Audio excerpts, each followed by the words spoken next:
So Trump's there, he's got the tie, and then Elon is up there talking, right? Okay. And I don't really do it yet, but I'm working on it. You know? Okay. We got to go to Mars. We're going to Mars. And, because we can't sustain life on planet Earth. We got to go to Mars. It's going to be really cool. Okay? And then, they're good. And then they say, President Trump. And Trump goes, what he said. What he said. He's a smart cookie. He's a tough cookie. He's a cookie monster. This one, he's smart. Everybody talks about it. He's like ship so high. Excuse me. Everybody knows it, and nobody works a word like Trump. He's a smart, tough cookie. He's a cookie monster. He's a Lorna Doone. You know the Lorna Doone? You remember the Lorna Doone? Anyway, so Bill... When two heavyweights of satire fight, flames are inevitable. And in the important Dana Carvey on Real Time with Bill Maher, the confrontation is nothing short of gripping. This wasn't an interview, it was a takeover. With a rapid-fire arsenal of dead-on impressions, outrageous tangents, and unconstrained mayhem, Carvey overwhelms the stage like a one-man comedy blitzkrieg. Bill Maher, noted for his control and sharp comments, is left playing defense, unable to find space to breathe within the tornado of Carvey's talent. This wasn't a discussion, it was a comedy conquest. And at the conclusion, there's little question, Dana. Carvey controlled the night. How does anyone on show business have the same job since 1992 in different incarnations? Has that ever been done before? Oh, shut up. You don't care about that. I want to bet with my wife. He would tell me to shut up and then do it.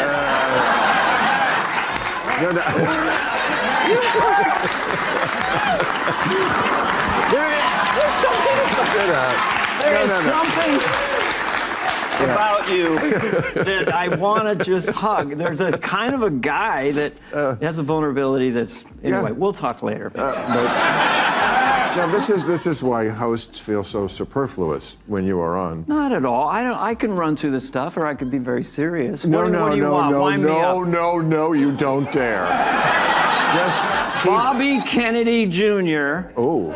has dystonia. My brother has it, just rigid vocal cords. He always sounds like he just took a hit of pop. We all sound like him. After that thing, you know, my dad never came to the game, and I didn't know where he was.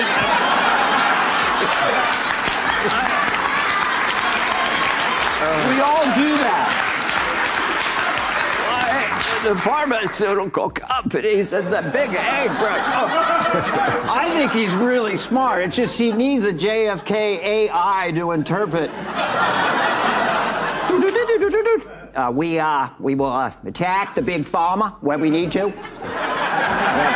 We don't do it because it's easy. We do it because it's hard. How old do you have to be to get that reference? I love being JFK. Anyway, next. All right, gents, let's talk about why Dana Carvey totally ran the table on Real Time with Bill Maher. First off, this dude didn't just do impressions, he weaponized them. He begins with Trump vintage Carvey. It's not just the voice, it's the swagger, the strange rhythm, the smart cookie crap. It's hilarious and dangerous because, yeah, we've all heard Trump say 90% of it perfectly. Then bang, he shifts gears and performs an Elon Musk imitation. Out of nowhere. It's all Maher's jargon and half-coherent computer geek attitude, and honestly, right on. He nails the space-obsessed, somewhat strange feeling Elon exudes and exaggerates it just enough to make it hilarious gold. Then, RFK Jr., bro, that one hit different. Carvey captures that weird voice in a manner that's so entertaining, but yet slightly sad. You get this odd combination of humor and grief, and suddenly you're laughing, but also thinking, damn it, that's too genuine. And don't even get me started on Biden and George W. Bush. Those sensations were like muscle memory for Carvey. He catches all the tiny intricacies, from Biden's meandering perplexity to Bush's Texas accent and blank expression. It's old SNL energy, but crisper. Come on, Bill. I want to give you a hug so bad. Because you're amazing. But anyway, I'm amazing. I haven't said a word.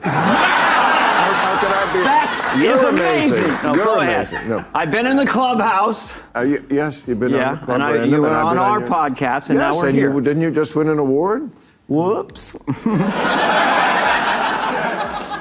Fee, fi, fo, fear. Somebody won the Comedy Podcast of the Year. I think it was rigged. But David Spade and iHeart gave us the Comedy Podcast of the It's Year. a great podcast. Is it? You know, It ain't no club random, and No. that thing is random. You get in there. I'm sitting there for a half hour just in the dark waiting, and then you come in, and you're like, well, whatever. I got a little tipsy, too. You know, I was like Johnny Carson when he gets pulled over for drunk driving. Oh, well, sorry, officer. I didn't know I was swerving. I had two slippery monkeys at the hook and crook. What's funnier? he got mad at you, didn't he? When you did Carson, Oh, yeah. you still went on SNL. Yeah. And you know, this is why you are just such a genius in the person. You get at the essence of somebody. Nobody could quite get Biden. Mm-hmm. You got at the essence of him, George Bush. No, I'm being serious right now. Come on. I'm kidding around.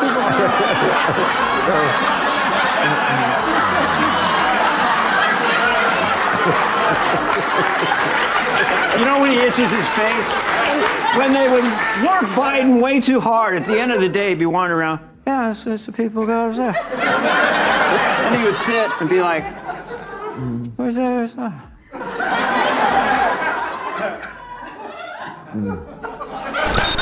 Let's find out what was actually going on below all the hilarious turmoil in the episode. Because sure, Dana was out there stealing the show, but there was a lot more going on between the lines. First up, meta. Thoughts regarding humor. This was two veterans sort of poking fun at one another's professions. Carvey giggles at how Maher has practically held the same job since 1992, which is both a praise and a derision. Then they move into podcasts, Carvey and David Spade's program versus Maher's Club Random. It's intriguing since Carvey presents Maher's performance as this poorly darkened, chaotic waiting room where anything may happen. And the greatest part? Carvey digs deep for a second, talking about what generates a good impression. It's not about only imitating a voice. It's about transmitting the essence of the individual. That's next level, something most comedians don't even speak about. Then you've got the emotional layer. Yeah, it's largely jokes, but Carvey definitely has enormous respect for Maher. He continues calling him amazing, stating he wants to touch him. There's this bizarre yet great mood flowing below the jokes. And when he performs RFK Jr., it's not just a voice, it's heavy. There's pain in it, like he's channeling something deeper. You feel that. And finally, the accolades.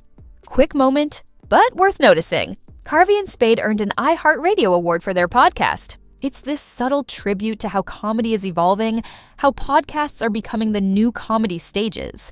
They touch on the shifting media atmosphere in a hilarious way, but you can see they're both aware of where things are heading. Overall, this episode wasn't only a comedy brawl, it was half roast, part therapy session, and industry collapse, and that's what made it so very beautiful. So, what do you think? Drop your thoughts in the comments section below, and if you don't want to miss out on the hottest celebrity news, make sure to subscribe to Daily Finder.